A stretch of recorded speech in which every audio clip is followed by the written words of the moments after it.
Hey, Rana. Hey Jay-Z, how are you?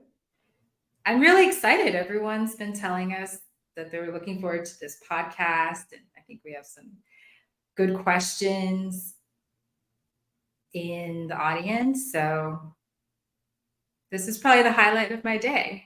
How are you doing? Oh, me too, me too. I've been so excited about participating in this conversation, and it was so nice to have met you. And looking forward to sharing my learnings in this space. Hopefully, it'll help founders not make the mistakes I've made as a founder. Yeah, I mean, I think we're still going to make mistakes, but this will get us there faster, get us to the destination faster. But yes, Hopefully. I agree. I agree. This is all for founders and making them successful. So, I will do a quick intro and then over to your intro, and then we'll get into the topic of true fans. Does that sound good? Sounds good. Okay. So, welcome, Rana, and everyone to Founder Design Thinking episode 24, where FDT's goal is to find more than 10 unicorns like us. I'm Jay Z, and I love consulting founders who are going from 0 to 1.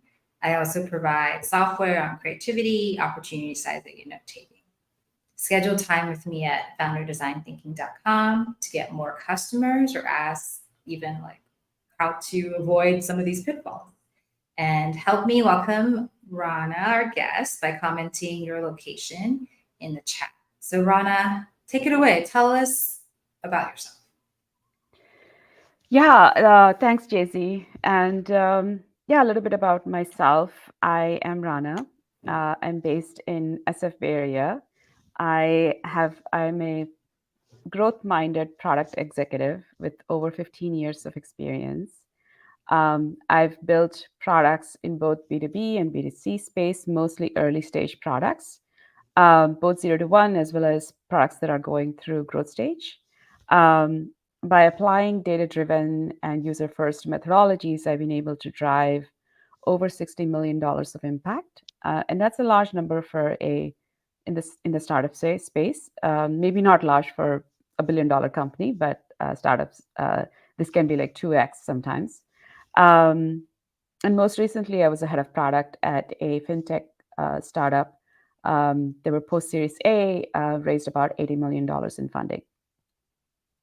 Wow, that's really a big number. 60 million for a startup at seed is huge. So that's really impressive. Thanks, Jay-Z. I'm humbled. No, I'm impressed.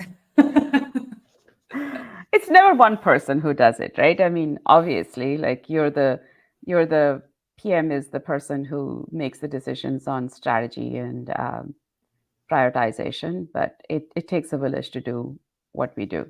So I hope Yeah, everyone understands that. absolutely. Well, that's a good transition to true fans. So true fans are instrumental in helping us get there. And tell us, what is a true fan and how do they help design think your startup to grow? Yeah, I think that, and I want to just set context here a little bit before we go into the details of why true fans are important. Um, so, the context that I would like to think about is you're a startup in very early stages. You're probably in pre product market fit space, and you are going through the process of figuring out your product market fit. That's sort of the realm this applies to.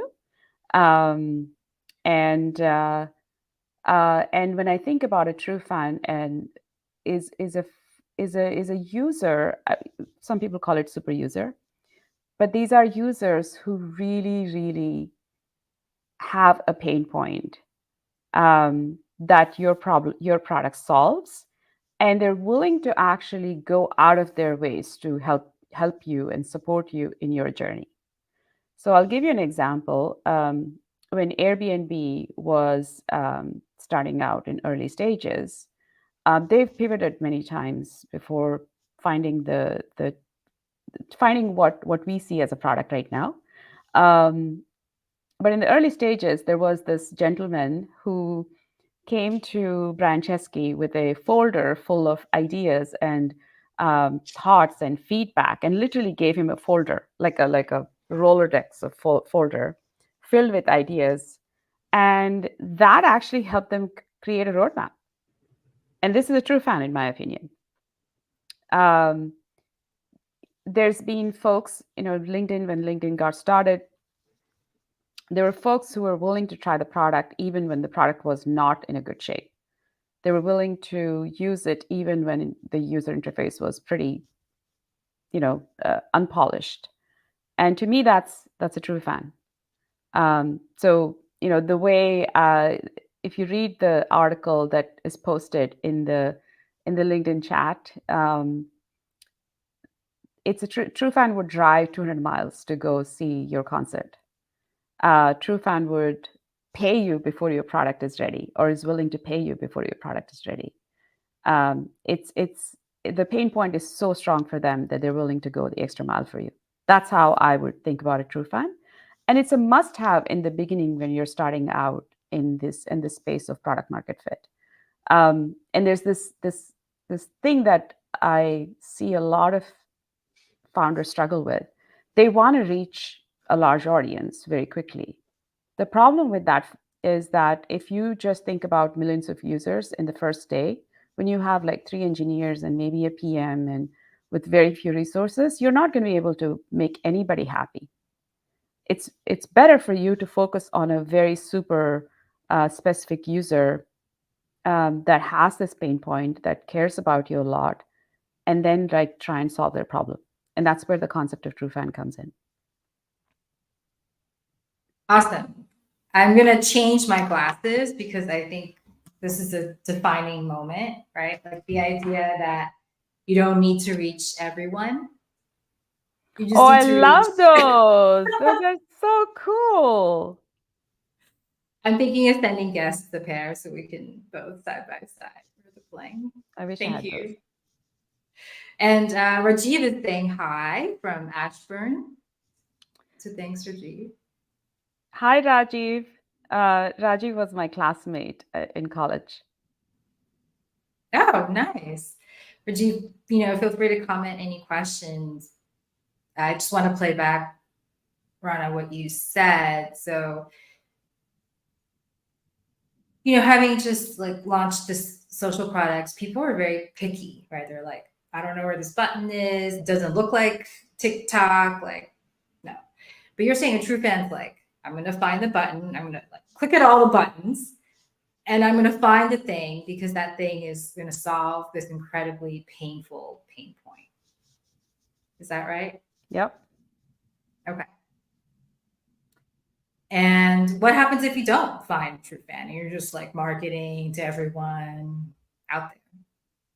I think that is one of the hardest things founders have to do. In my humble opinion, that process of finding your true fans is the hardest thing you have to do.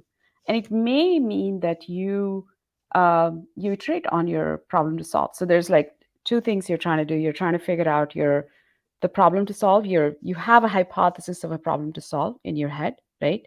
And then you're trying to find the true fans. And sometimes it's an iteration between both. It's not just like you're so gung-ho on your problem to solve that you're ignoring the data and the feedback you're getting from users, right? And if you can't find a true fan for that problem to solve, it means maybe that problem is not worth solving. Maybe you need to pivot. That's how I think about it. But if you're flexible, for instance, right, I know of a founder who's running a company that is post Series B. And I'll mention the name. The company's name is Suki. I think they may even be at Series C. I don't remember. I haven't been following them closely. It's in health tech space. The founder, I know of him. He was a VP of product at Google. At one point, he decided to go into the startup world. And he literally spent a year and a half in the health tech space because he didn't come from health tech. And just talked to people, various personas, various problems. And he then hypothesized a problem to solve. When they launched their initial product. And I think even since then, they've pivoted multiple times and then figured out their product market fit. So he went very wide and said, I'm going to go solve a problem in this health tech space because I believe that there are a lot of problems here that no one's solving, but then kind of converged it and then still had to pivot and iterate on his problem to solve. So I believe that you need to be flexible on both sides and you will find the true fans. If you have the right intention and you are open to feedback and you're humble, I think you will find them. And once you find them, you're you're pretty much on the right track, in my opinion. I mean, there are lots of things that can happen that can kill a product, right? There's competition, there's funding, there's all kinds of things that can happen. But more often than not, if you understand their pain points really, really well, and you've lived in their shoes, there will be people who will take that seriously, especially early stage investors. There are certain investors who care about how well the founder understands the user that they're trying to solve the problem for. Yeah, so at Stanford, I trained as an anthropologist, and I spent a lot of time doing shopping expeditions and closet overviews with women about, Western brands when they enter the Chinese market. And so having talked to other founders, they're like, well, you're kind of limited to the people you know, right? Because that was like a fashion community that I knew well, or, you can't really like get out into a new community that you've never been a part of. So this question is kind of like both sides. Like, let's say you're in a community already. How do you find your true fans? And then let's say you're not in a community yet, but you'd like to be. How do you find a true fan? Good questions. If you are in a community, imagine sort of you for in your space, in your example, you understood the e-commerce space, right? And I have spent some time in e-commerce and fashion as well. And at the moment, I have a community there, right? That doesn't mean that I understand all the problems. So just having access to a community does not mean anything. Yes, it does help you get started. It does, like if I need to build something in that space, I know like 10 people I can talk to right now, right? That doesn't mean that it will bring me the right feedback or the right type of users or anything. I still have to go through the process of finding the users and then figuring out a problem to solve, right? And then like bringing those two together. When you are not part of a community, it does get a little bit harder. So imagine you've never worked in fintech products and you want to build for fintech. Let's just assume, right? It is a complex space and it'll be harder for you to break into communities. But there are so many open Slack communities these days that you can just go join and listen and learn and go to networking events and put yourself out there and just like, become a sponge and learn, right?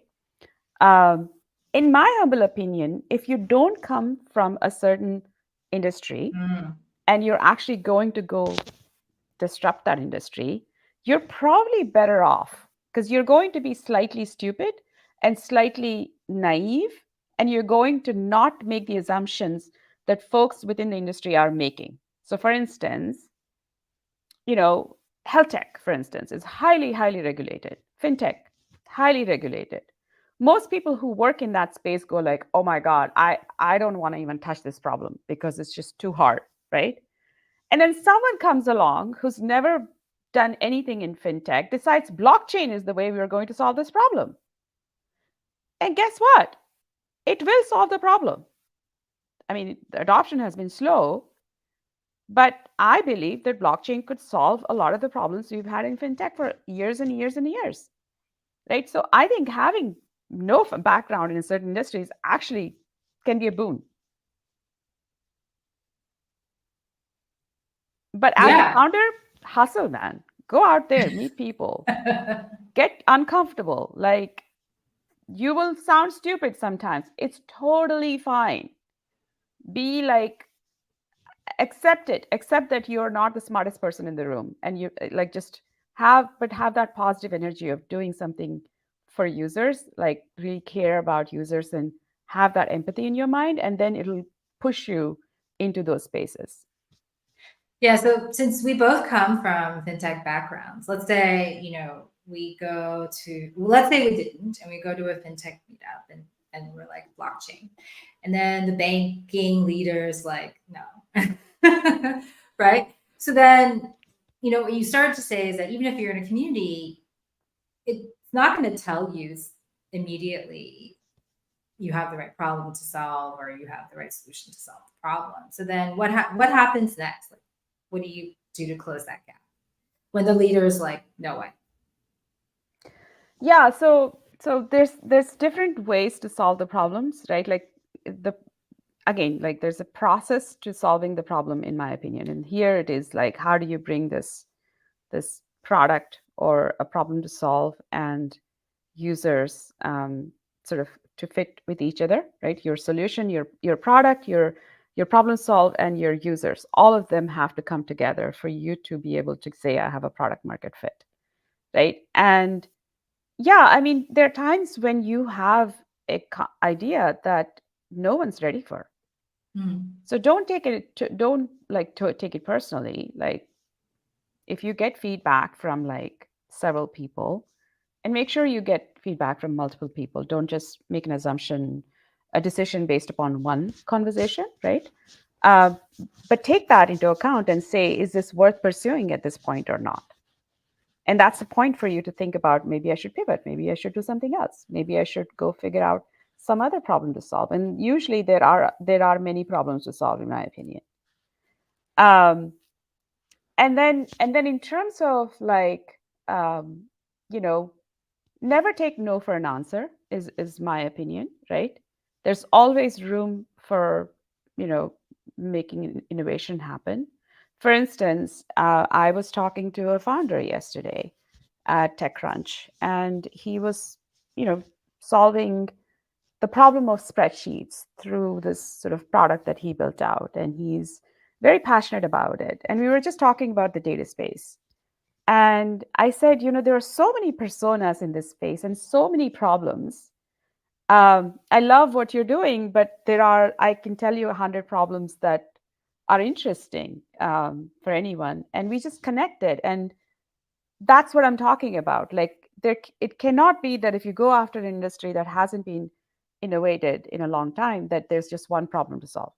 So discovering that is part of your job, and keeping your eyes open to that feedback is also important. And like prioritize you may have like 100 hypotheses. Prioritize them and test them until you find that one thing that you go like, yes, there are people who are interested in this. And let me go further down, deeper into this, and see, how can I solve this? How can I solve this with the least amount of energy and investment? I mean, there are products like Retool out there. You don't have to go build the whole product yourself.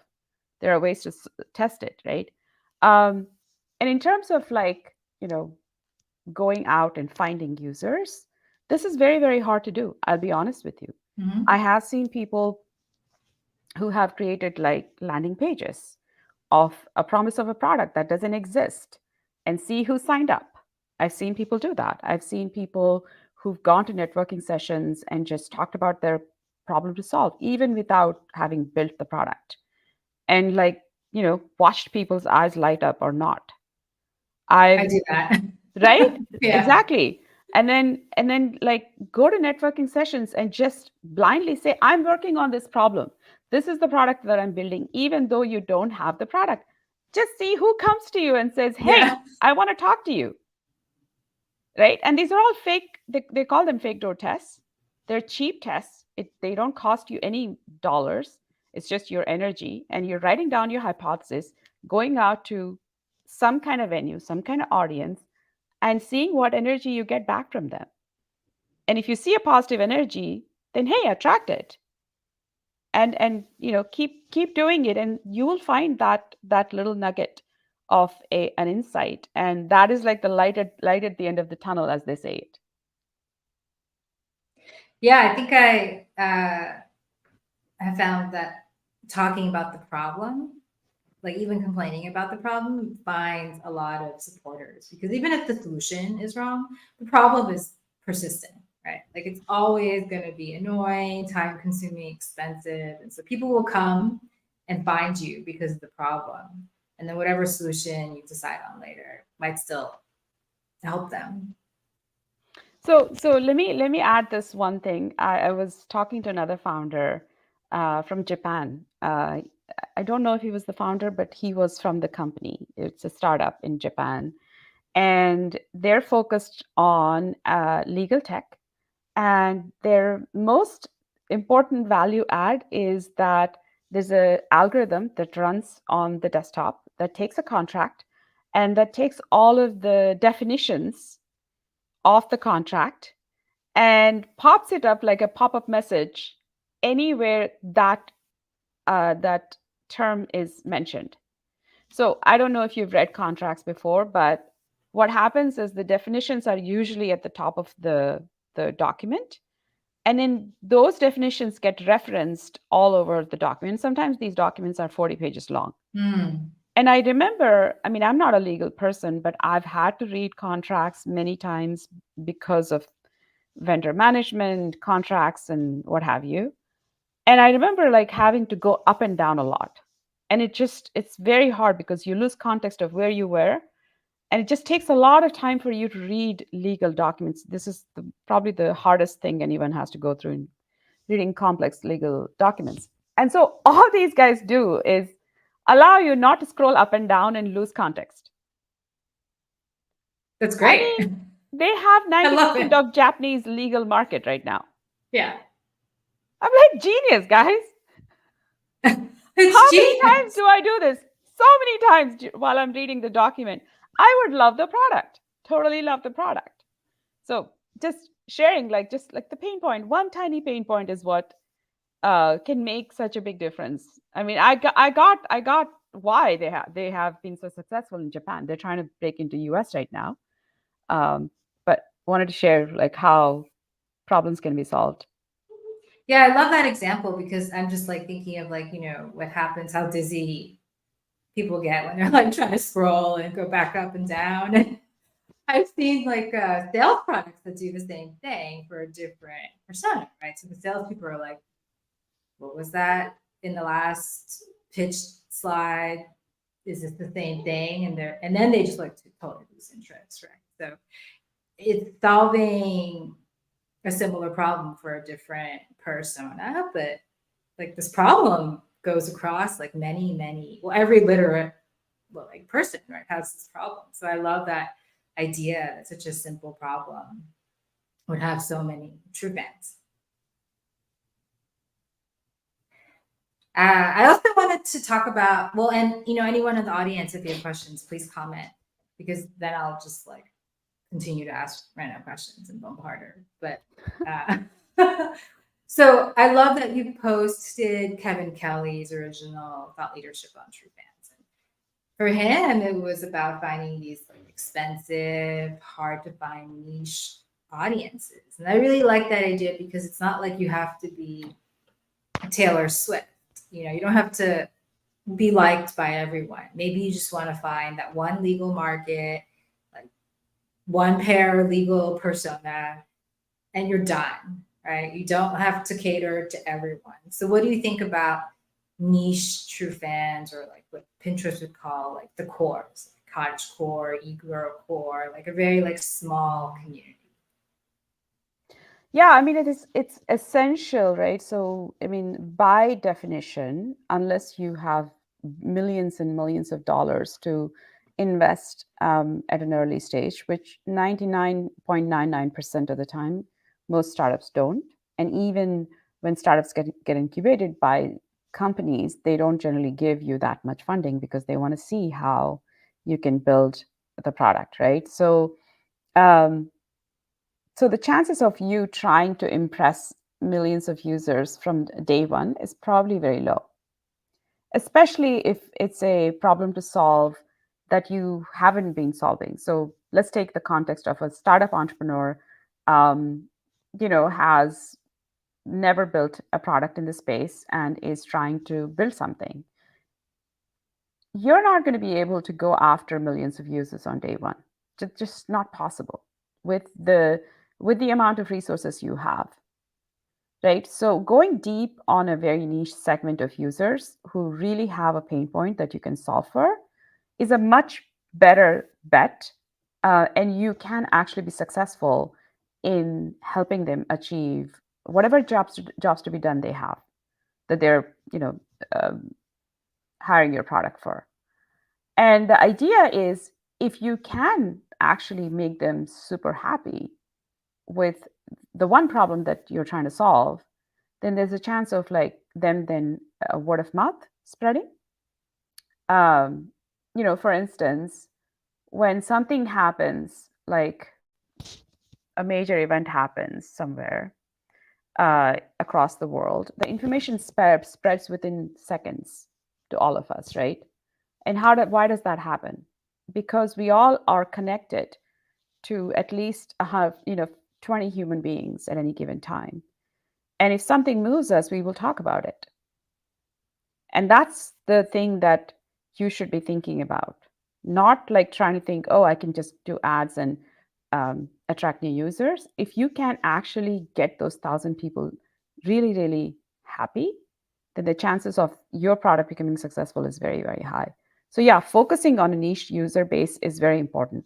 The reason why I think a lot of times in especially consumer products, we talk about 1,000 users is because you want to have just enough sample size to get some level of significance. I mean, statistical significance is a little bit hard when your sample size is very, very small.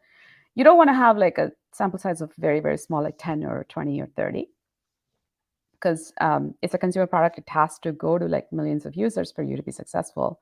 So that's the reason why we talk about 1,000 or 2,000 true fans for consumer products. But that number goes way down for B2B products because the lifetime value is different. You don't need millions of users. It's a very different concept. And it's also harder to get to B2B products. So yeah, niche is better. Niche is always better than going after wider users. And you see this every time, like, come products that hit product market fit, and then they start to go through a growth stage. They start to have millions of users, and the product starts to become really hard to use because now they're just building features for every segment of users. And then it just becomes a little bit hard for just getting onboarded and using the product. It's a bit of a balance that companies have to straddle. But imagine if the product was like that the day one. I'm not sure if users would be able to get value. Yeah, I think it's on the one hand tempting for founders to cater to everyone, but on the other hand, when we prioritize, it's such a relief, right? Because you just get to focus on one thing instead of constantly juggling all these customer support tickets and sales pipelines. So it's really nice to focus on one niche. Absolutely. I think it's a must-have. I don't think you have a choice, honestly speaking. It is harder because a lot of founders get feedback from lots and lots of different types of folks, and they think that if they can't solve a problem for millions of users from day one, that they won't be able to be successful. And that's a bit of a fallacy. All right. Well, comment questions, everyone listening. But next question for you is, how do you incentivize, or do you incentivize?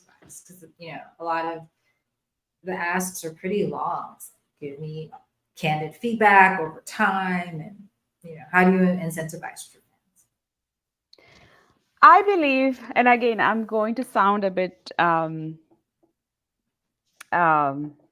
radical here, Oh, but please. I believe that the product is the incentive. The product you build for these true fans is the incentives.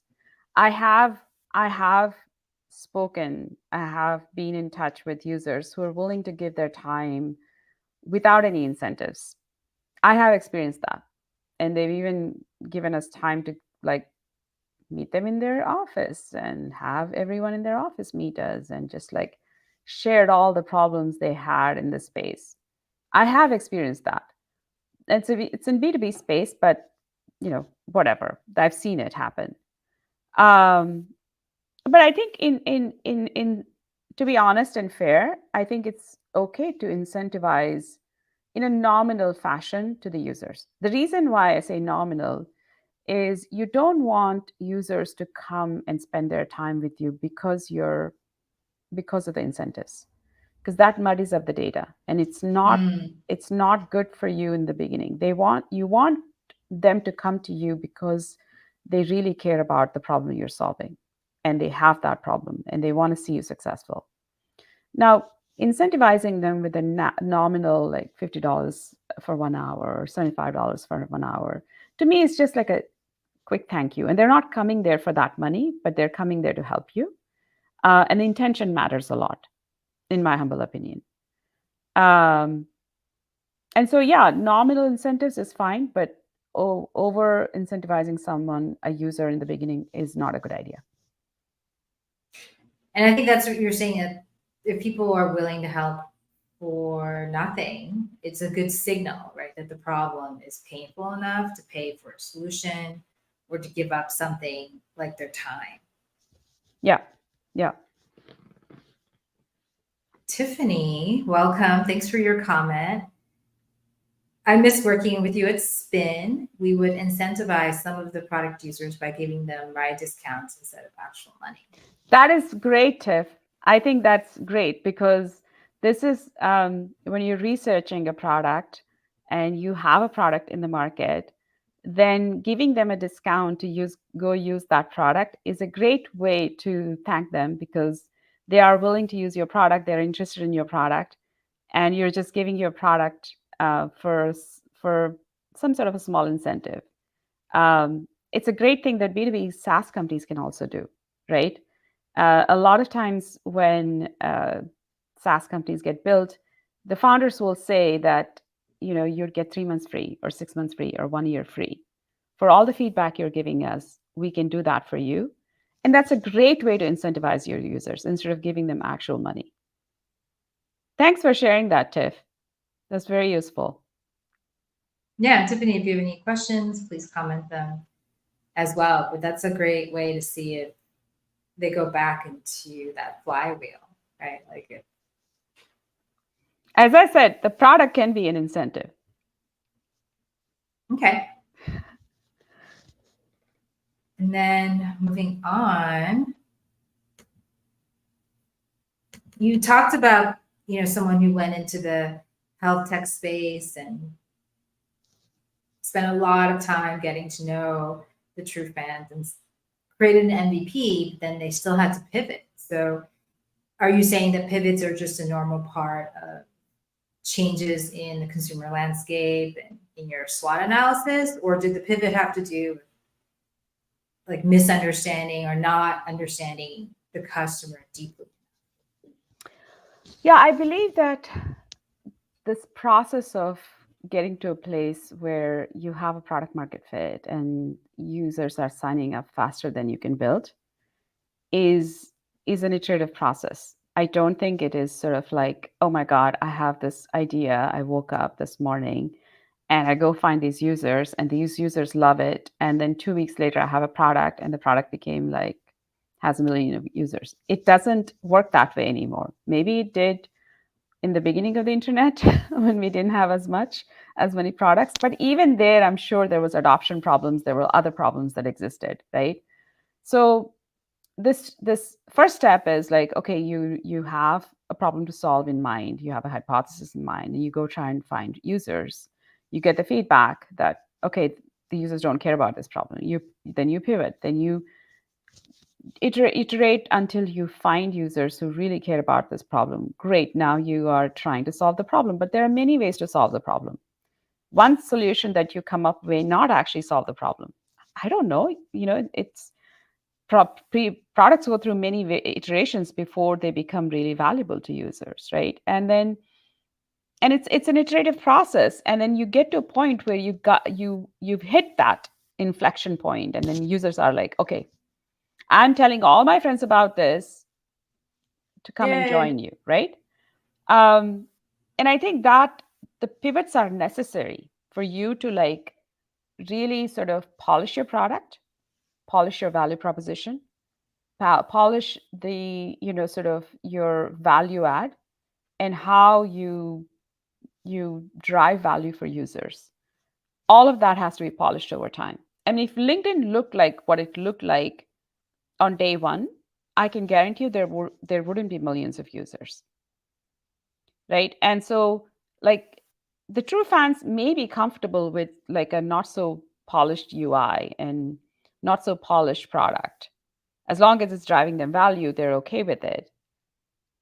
But the next 100,000 users may want a polished product, may want a clear user onboarding, may want all of that stuff, right? So for you to say you're just going to have this one product and it's going to look like this forever is like, no, I don't think that's possible.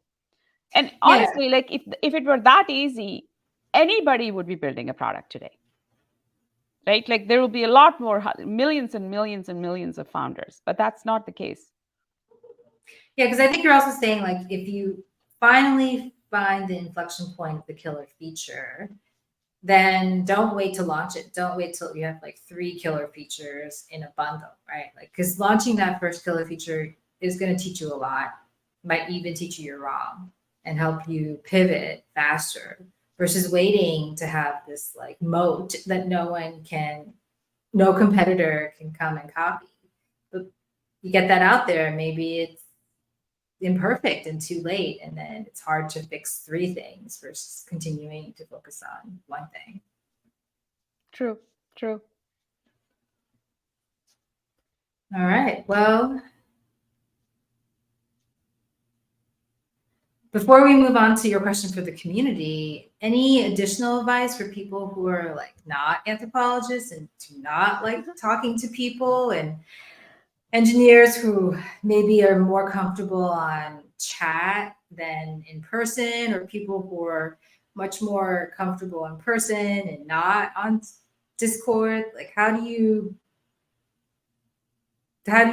like, I'm not even sure if the question is get out there, but how do you, if you're shy, like, what is it that you should be excited about versus scared of? I think that as a founder, you have to become comfortable talking to users. Now, you may not be comfortable going in large crowds and engaging with hundreds of users at any given time. That may be a little bit harder. But we have products like Zoom. We have products like, Google Meet. You can use those to talk to users, and it's totally fine doing that. If you're building a hardware product, that may not be easy to do, right? It's harder for you to get insights, maybe. But if you're super, super shy and you're just uncomfortable, then you can't. There are like trainings out there. There are learning products out there that you can go out and improve your, skills of like interacting with people. There are Toastmaster clubs, what have you, that can get you out of that discomfort zone. Also, another thing is, I have seen founders where, one founder might be a little more introverted. They will go find like another founder that is sort of more extroverted. So it's okay to do that as well. But I believe that in the beginning stages, every founder should be talking to users. I think if, however you want to make it happen is okay. But if that's something that's really hard for you, then I would say go get that out of the way. Take some classes, get a coach, take some training sessions and get it out of the way. But it's important for you to talk to users. Yeah, so a previous podcast with someone about being recorded on camera. So Dason says, it's actually really good to talk about your fears. Like this is not me, but I'm just pretending to be a persona. Like, I'm a AI data scientist. I do not love like going up to strangers and asking them if they have data science problems, right? But I'm coming up to you because I just think it's such a big problem. Like, why can't it be easier to access the LLM? Like, why does it have to be so hard? And so Jason actually suggests talking about how much you hate talking and then saying like, but I'm so committed to this problem that is such a pain in my ass. Like, just curious if you have this problem too. And so it's not like you have to wait till you're a public speaker. It's just like, geez, like I'm going to do it anyway. So Yeah, I I really mean, liked that. as a founder, my writing skills when I started my startup, my writing skills were, not so great. I wrote mostly business documents and like technical documents by then. And writing blogs is more of a creative journey than anything else. And I was terrible at it. I didn't even know where to get started. And so I had a friend who was a great writer. So I just kind of went to her and I said, hey, help me with this. And she did. She started helping me. And then I just like, figured out a way to like write. And even when my writing was not super engaging, I just wrote anyway. And then it evolved and I got better at it. And, I was able to write at one point. So it's if you push yourself, I don't think there's anything out there you can't learn. Amazing. I love that message. And Maddie says, hello, Maddie Wong. Hi, Maddie. Maddie, do you have any questions? We'll give her a minute. She's a founder. I think she's going through her process of finding product market fit. It's tough and Not so easy. rewarding. I tell founders a lot that this is the thing, that if you make progress on this, then the probability of success is probably going higher. Not, it doesn't mean that you're going to be successful 100%, but at least now you have a good chance of hitting that success. So she's asking, how do you find the right use case? Great question, Maddie. Thank you. Thanks, Maddie. When you say use case, do you mean the problem to solve? Because I want to be very careful here, because if you have 3 different people using it, how do you find the right use case? So it sounds like you're in early stages and you're trying to figure out what your value proposition is. Is that fair?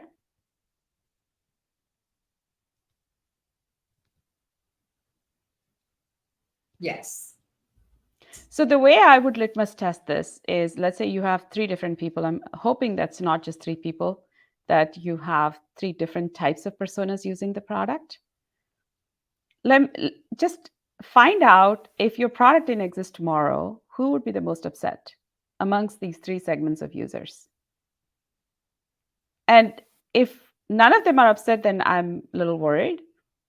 But let's assume one of them or 2 of them are upset. Then that starts to give you a way of prioritizing who should you be focusing on more. Yeah, I love that. I'm happy to talk to you, Maddie, offline. There's never one answer for a question like this. And Maddie, feel free to comment follow-ups. But I think, Rana, you were saying in the beginning that someone gave Uber like a whole pile of like requirements, and that's like, that's the Airbnb. person. Oh, Airbnb. That's the person who would have been really upset, right? Yeah, exactly. Okay.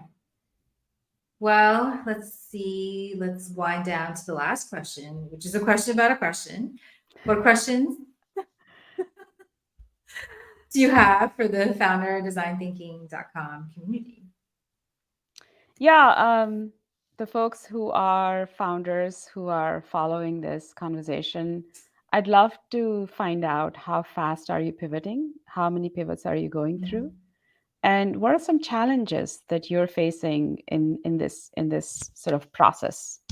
I'd love to hear even if you're not here right now, if you listen to this later on, I'd love to hear from you guys. And if there's a way I can help, I'm happy to help. Yeah, I think that sometimes pivots are very well documented. Like we have this data and we pivoted because of that data. But then sometimes pivots are very undocumented and kind of furtive, like it's not working, we're just going to do this. So it's random, right? Like when the documentation is and is not there. So do you have a suggestion of like the maximum velocity of pivots, or let's say a number of like how many average pivots it takes to get to the inflection point? There is one thing we did at my last company, Delphia, that I thought was a very good experience, very good practice. We wrote something called a decision log and learning log. So anyone who made a major decision with the company was expected to write a one-pager. It's like very small paragraphs. Here's what we decided. Here's the reason. Here's the impact we expect out of this. And here are some risks or negative impacts that it could have. We looked at both trade-offs, and here's how we decided. And while it sounds like a very simple thing to do, when you're going through this process of like figuring out which direction to go, it can be extremely helpful in going back and saying, wow, we've learned so much. We've made so many decisions, and here's the reason why we made all these decisions. It also tells you not to try the same idea or product or a feature that it didn't work out for whatever reason. And maybe also gives you a reason to go back and try it. Like, for instance, the market's not ready for something because the compliance situation in the world is not ready for this. And all of a sudden, you see the legal environment change because a new regulation is passed or a new regulation has been repealed. You can go back to that idea and try it again, right? Um, so yeah, having a log is extremely helpful. In fact, I encourage founders to have some sort of a spreadsheet, whether it is Airtable, Notion doc, or a Word doc, for God's sakes, and have like your hypotheses written down. And like as you go through the process, every week sit down and say, what did you learn this week? What did I learn? How many users have I talked to? What did I learn? What is jiving? What is not jiving? How am I feeling? And like just take that and document that. And I think that'll help you like compound your learnings.